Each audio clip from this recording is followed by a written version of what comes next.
ও আম্মা হুকুকুজ জাওজ আলা জাওজ, স্ত্রীর অধিকার স্বামীর ওপর। এতক্ষণ তো বোনরা দেখলো যে একতরফা কথা চলছে, তাই না? সবগুলি আমাদের চাপানো হলে এই করতে হবে, এই করতে হবে, আর এই করতে। এখন শুনেন আপনাদের কি রয়েছে, বোনদেরকে বলছি, আর আপনাদের কি দায়িত্ব রয়েছে। স্ত্রীর অধিকার হক স্বামীর ওপর, ফাইয়ুআশিরহা বিল মারুফ, তার সাথে সদ্ব্যবহার করবেন, সদ্ব্যবহার করবেন। সে আপনারও দাসী না, আপনার বাপ মায়েরও দাসী না।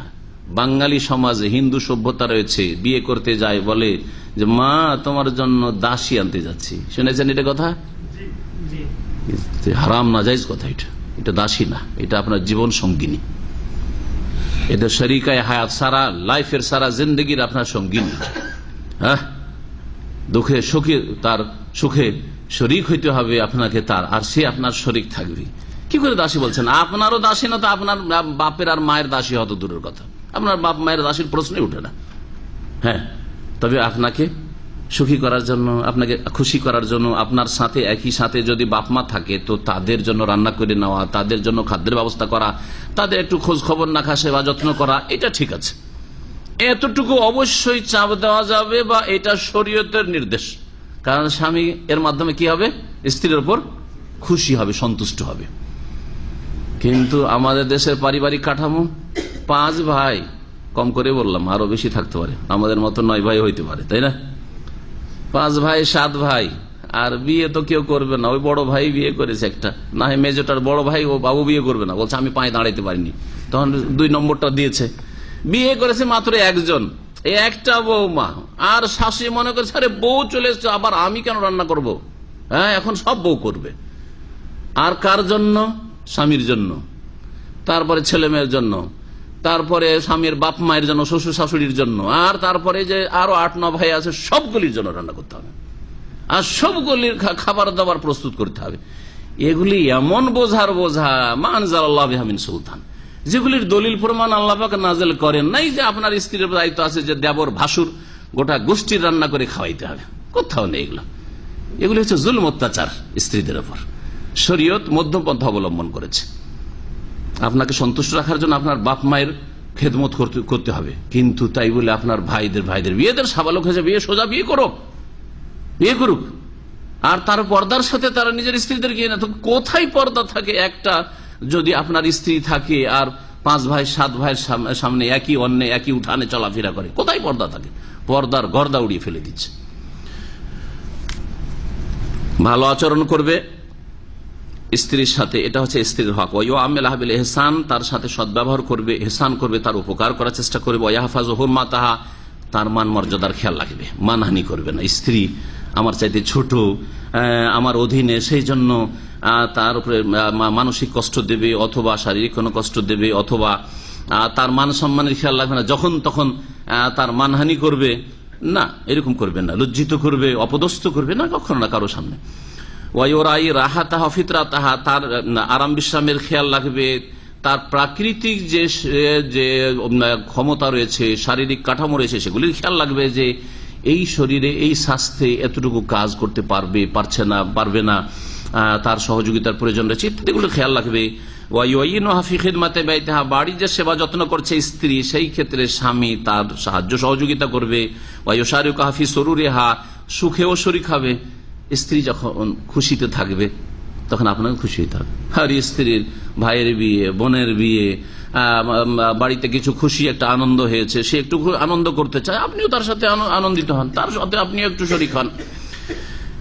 যদি স্ত্রীর বাড়িতে শোক নেমে আসে, ওই রকমই আপনার শ্বশুর বাড়িতে কেউ মারা গেছে, কোনো ক্ষয়ক্ষতি হয়েছে, অ্যাক্সিডেন্ট, দুর্ঘটনা হয়েছে, তাহলে সে কষ্টে আছে, শোকে আছে, তার শোকে আপনিও শরীক হন, তার শোকটাকে হালকা করার চেষ্টা করেন। যেমন আপনার ক্ষেত্রে একটু আগে বললাম, তালাকাতিন, বাসাসাতের সুখের সময় হাসি মুখে দেখা সাক্ষাৎ করবে। সবসময় দেখা সাক্ষাৎ যখন হবে, স্ত্রীর সাথে হাসি মুখে কথা বলতে হবে।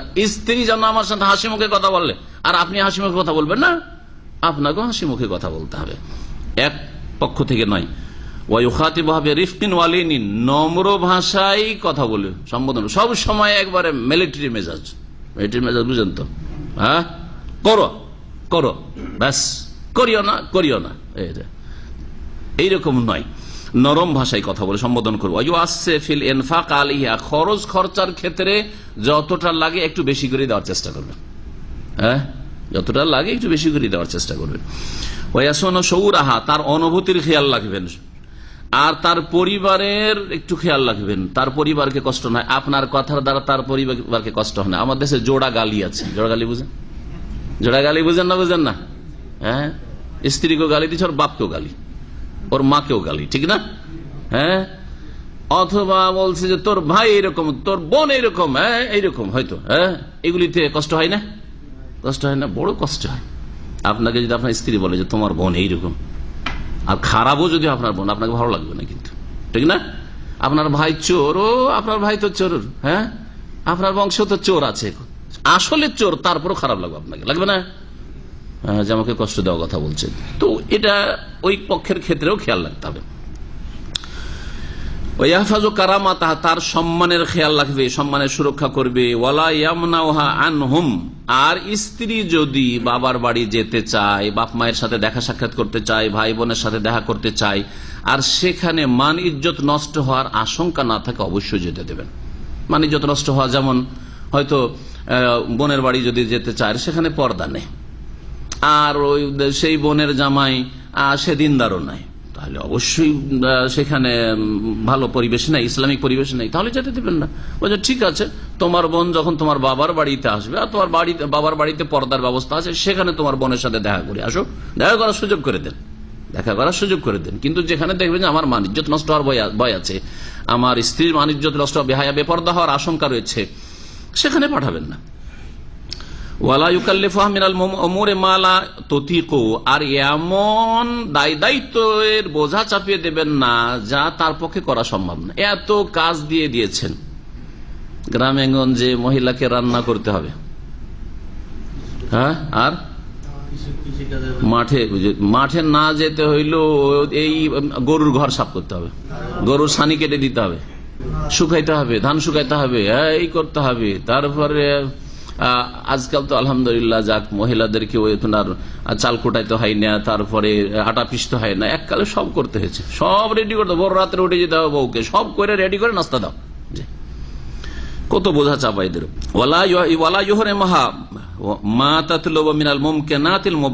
স্ত্রী যদি এমন কিছু আপনার কাছে তলব করে যেটা আপনি দিতে সক্ষম, পয়সা আছে দিতে পারবেন তো দেন, যদি একটা ভালো মোবাইল দাও আমাকে, অসুবিধা কি, দিতে পারবেন, আপনি নিজে ব্যবহার করছেন, দিতে পারবেন না?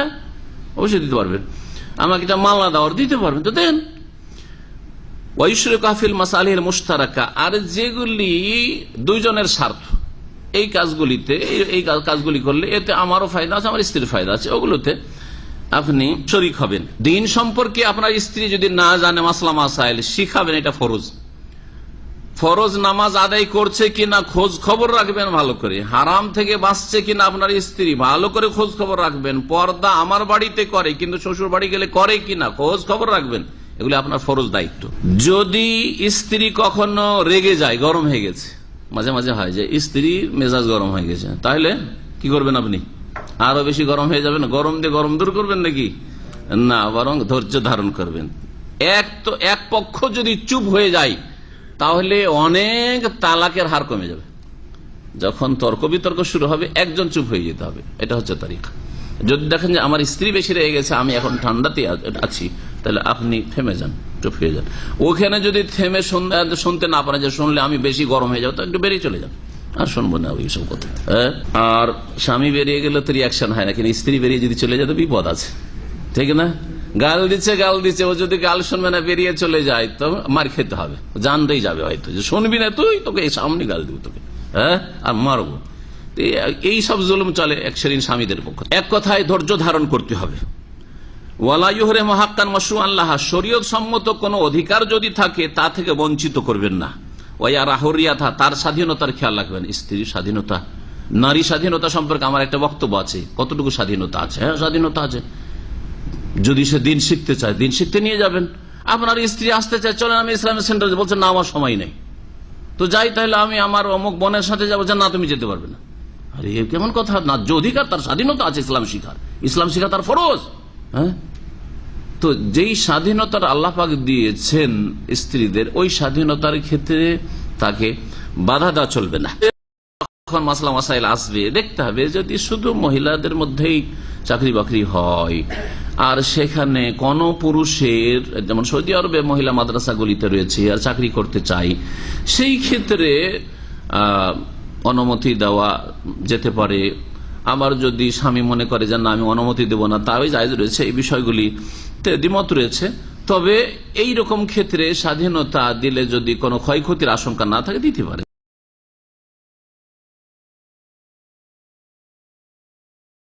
স্ত্রী যদি অসুস্থ হয়, বলছেন শেখুল ইসলাম যে স্ত্রী অসুস্থ হলে দ্রুত আপনি চিকিৎসার ব্যবস্থা করবেন। এমন নয় যে আপনার আপনি যদি অসুখ হন তো চিকিৎসার জন্য খুব আপনি সক্রিয়, সাথে সাথে একটু সর্দি কাশি হলে দৌড় দিলেন হাসপাতালে, হ্যাঁ ক্লিনিকে, কিন্তু স্ত্রী রোগী আছে, কাজ করিয়ে নিচ্ছেন, আরে ভালো হয়ে যাবে ভালো হয়ে যাবে, যাচ্ছে না, সময় বের করছে না। অবশ্যই সময় বের করতে হবে। সমান সমান অধিকার এই ক্ষেত্রে রয়েছে। আপনার যেমন চিকিৎসার অধিকার রয়েছে, আপনার যে আপনি চিকিৎসা করবেন, তেমনি আপনার খরচ দিয়ে আপনার স্ত্রীর চিকিৎসা করাতে হবে। আল্লাহ পাক রব্বুল আলামিন যেন বুঝার তৌফিক দান করেন। কথা তো অনেক লম্বা হয়ে গেছে, কিন্তু এই কথাগুলি অত্যন্ত ছিল, তাই না? আল্লাহ পাক রব্বুল আলামিন যেন আমল করার তৌফিক দান করেন। জানলেন ঠিকই, কিন্তু আসল হচ্ছে আমল করা, যে এগুলি হচ্ছে দিন, এটা হচ্ছে দিন। এইসব আমলের মাধ্যমে আপনার ইমান ইসলাম পূর্ণতা লাভ করতে পারে, না হলে অসম্পূর্ণ মুসলিম, ফাসেক মুসলিম, গুনাহগার মুসলিম, অজেব ফরজ ত্যাগকারী মুসলিম। শুধু সহি আকীদা দিয়ে নাজাত পাওয়া যাবে না, শুধু সহি শুদ্ধ নামাজ দিয়ে জান্নাত পাওয়া যাবে না, শুধু রোজা দিয়ে আর হজ দিয়ে আর যাকাত দিয়ে আর উমরা করে জান্নাত পাওয়া যাবে না, বরং আখলাক চরিত্র দিয়ে, উত্তম আচার আচরণ দিয়ে, মুআমালায়ে হাসানা দিয়ে, উত্তম আদান প্রদান দিয়ে জান্নাত হাসিল করতে হবে। নবী সাল্লাল্লাহু আলাইহি ওয়াসাল্লাম আদ-দীন আল মুআমালা, দিন ইসলাম হচ্ছে উত্তম আচরণের নাম। জি, উত্তম আচরণের নাম। আর নেকির দাঁড়ি পাল্লায় সবচেয়ে ভারী নবী সাল্লাল্লাহু আলাইহি ওয়াসাল্লাম কি বলেছেন? হ্যাঁ, উত্তম চরিত্র। আর উত্তম চরিত্রের হক আপনার কাছের লোক বেশি রাখে।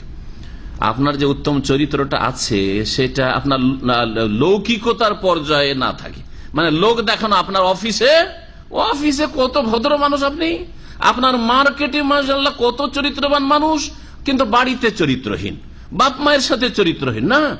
আপনার বাপ মা আপনার উত্তম চরিত্রের 1 নম্বরে হক রাখে, 2 নম্বরে আপনার স্ত্রী আপনার উত্তম চরিত্রের বেশি অধিকার রাখে, আপনার ছেলেমেয়েরা আপনার হুসনুল আখলাক উত্তম চরিত্রের বেশি অধিকার রাখে, তারপর আপনার আত্মীয় স্বজন আপনার প্রতিবেশীরা বেশি অধিকার রাখে, তারপরে তখন আপনার অফিসে উত্তম চরিত্র, আপনার মার্কেটে হাটে ঘাটে আর জমিনে যেখানেই চলবেন সেখানে যে কোনো মুসলিমের সাথে উত্তম আচরণ করবেন, যে কোনো মানুষের সাথে করবেন, অমুসলিম হলেও তার সাথে আপনি ভালো আচরণ করবেন, এটাই ইসলাম শিখিয়েছে। কিন্তু আল আকরাব ফাল আকরাব, প্রথম অধিক নিকটবর্তী যারা, তাদের থেকে শুরু করতে হবে। আপনার মা বাপ আপনার মিষ্টি কথা থেকে বঞ্চিত, আপনার স্ত্রী আপনার মিষ্টি কথা থেকে বঞ্চিত, ভালো আচরণ থেকে বঞ্চিত, আর আপনার যারা এখানে আপনার সাথী সঙ্গী রয়েছে, ফ্রেন্ড সার্কেল রয়েছে, অথবা আপনার পরিচিত লোকেরা রয়েছে, অথবা এখানে আপনার কর্মক্ষেত্রে যে সব কাজের সঙ্গী সাথী রয়েছে, তাদের সাথে আপনি ভালো আচরণ করেন, ওদের কাছে আপনার সুনাম আছে, এটা কোনো কাজে আসবে না।